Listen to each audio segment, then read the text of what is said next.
Hello, writers, and welcome back to Spooky Writes, your channel all about writing.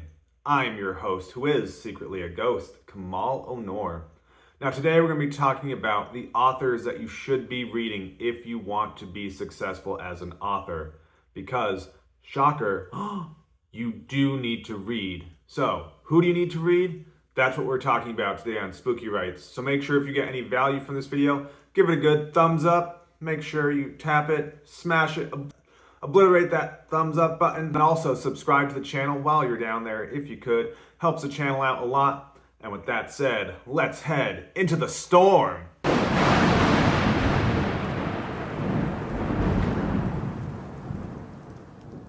It's the raven's call, the werewolf's howl, the vampire's bite. You search through the woods for safety, but all you find is... Okay, rights. So there should be no surprise that if you want to be an author, if you want to be a writer, if you want to make this your career, you are going to have to read. But who do you have to read is the question of this video, and that's what I'm going to help, and that's what I'm hoping to answer in this video, is to help you understand what types of authors, what books even should you be reading to improve your craft, to improve your writing. So I think it's important to start off by stating, yes, you do need to be reading the classics. You do need to be reading Hemingway. You do need to be reading those authors who came before, those authors whose work has stood the test of time. Because the thing to know about books is that not every book, if published today in a modern time, would be successful. Not every book deemed a classic would be publishable if it was to be translated into a modern time. Take, for example, the book Moby Dick. That book would have zero chance of ever seeing the light of day if that book were to be attempted to be published in today's market. That book would not fit into any genre. It would not do well in a contemporary publishing world. But you do need to read the classics. You need to read the history of writing. You need to read those stories that have stood the test of time, because that's what makes them so relatable.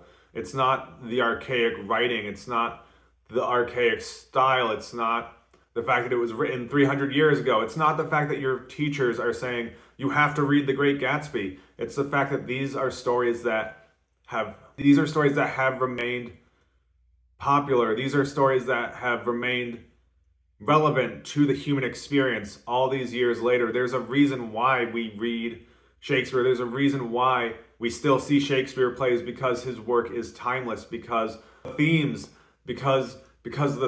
and the way that those stories talk about the human condition are so relatable even to a modern audience. So you do need to read those classic authors. You need to read those authors who are, for lack of a better term, a bunch of old dead white guys. But you don't have to just read the classics. You don't want to just read the work that's assigned to you. And this is why so many people get turned off from the act of reading, from high school classes, from teachers who are demanding that you must read this book. You must read Romeo and Juliet. You must read these books that were published 100 plus years ago. And the reason why you still should read these authors is because you want to see what stands the test of time, what work is classic, and really look at the themes, look at the story structure, look at the characters, look at how it speaks to even a modern audience. 100, 300 years later, think of the fact that we're still reading the Odyssey. We're still reading so many books from ancient times, and there's no way that Shakespeare would have ever predicted that hundreds of years into the future, people would still be debating his work. He would have no idea that his book would end up being translated into dozens of forms. He would have no idea of perceiving that. And so, but you do need to read these authors. You need to read the classics. You need to Try and understand why they're classics. Why do these works that were written 300 plus years ago, why do these works still resonate with the human experience? Why do they still resonate with readers? Why is it that we're still debating Of Mice and Men and how that book ends? Why is it that we're still, all these years later, talking about The Hobbit? Why did I write my master's thesis on The Hobbit when it's a book that was written a very long time ago? And how does that book still have relevance to a modern contemporary reader? But I'm also going to add that you shouldn't just read the classics. You shouldn't just rely on reading Bradbury. You shouldn't rely just on reading books that came out hundreds of years ago or came out in the 50s. You shouldn't rely on archaic authors entirely, because you also need to be reading modern contemporary authors, because the beautiful thing about books is that books are a piece of history in themselves. They're a product of the history of themselves. They're a product of the time in which the author grew up in. They're a product of the events that were transpiring around the world that helped generate these works. And many of the classics, again, would not be publishable today. If you take Orwell's Animal Farm, that book is so heavily steeped in allegory. It's so heavily steeped in the Red Scare, in what was going on in Russia during the time of his publishing that book, that it would have no relevance if he were to write a similar book if he were to try and publish that book today without having the historical background around it. Hemingway would not have nearly prolific career had he not been writing about the Great War, which later ended up turning into World War I. And so those events affected Hemingway. They affected his writing. They became a part of his writing. And so read classics, but also read contemporary authors. Read books that are popular, read books that are not popular, and try and figure out why this book is popular. What is this book speaking to? How is this book appealing to a modern reader? But you do not want to go into a book and read it and say, did I like it? Yes or no.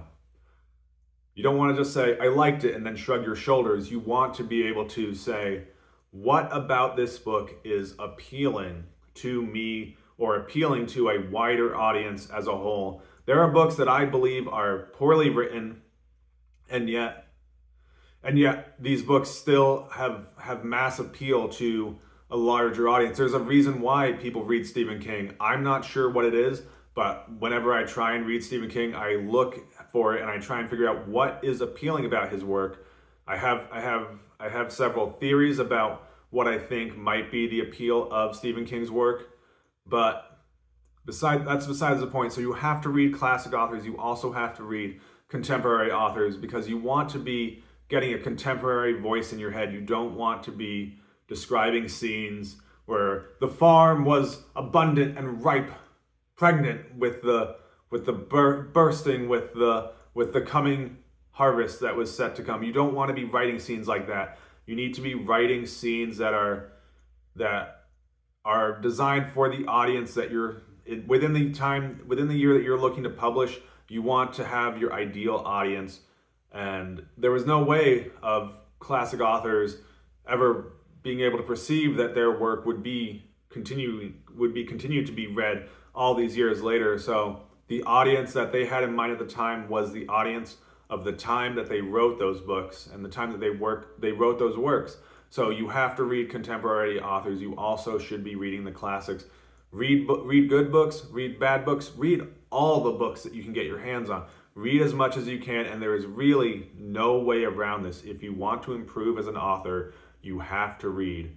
But I don't like reading. Reading is boring and reading is dumb. Well, my suggestion for you would be to don't try and find a book that you're not necessarily, I have to enjoy this book. Go into reading books with a critical mind. Go in as more of a detective and try and figure out, what is this author doing that makes me like or dislike this work? What is this? Do the characters feel relatable to me? Am I just not the target audience for that? I've read I've read many YA fantasy books that were very popular at the time. I've read many YA books that at the time were very popular, and I just told myself I'm not the target audience for this anymore. Now that I'm older, now that I'm 105, turning 107 in just a few days. So basically, you want to read all the authors, all the books. They're nothing that you're not going to lose. You're not going to diminish your writing ability if you're reading smutty authors. If you're reading work that is not deemed the crowning pinnacle of literature, you can read smut books, and you can take away from what that author is doing. There is always something to learn, even from a bad book. So if you go into reading with the attempt of understanding and the attempt of learning and analyzing the scaffolding of what the author is doing, you want to read a diverse range of books. You don't want to necessarily just read in your specific genre. I, as a horror author, I don't read just horror. I read nonfiction, I read fantasy, I read everything I can get my hands on. Anything that I believe is something that I can learn from, those are the types of books that I seek to read, and that's what I would recommend to you. So again, hopefully this video gave you some value. Make sure to give it a good thumbs up. Comment down below, what's the last book that you wrote that you enjoyed? What was the last book that you read that you enjoyed? What was the last book that you read and you hated? And what did you learn from those books? And with that, keep it spooky.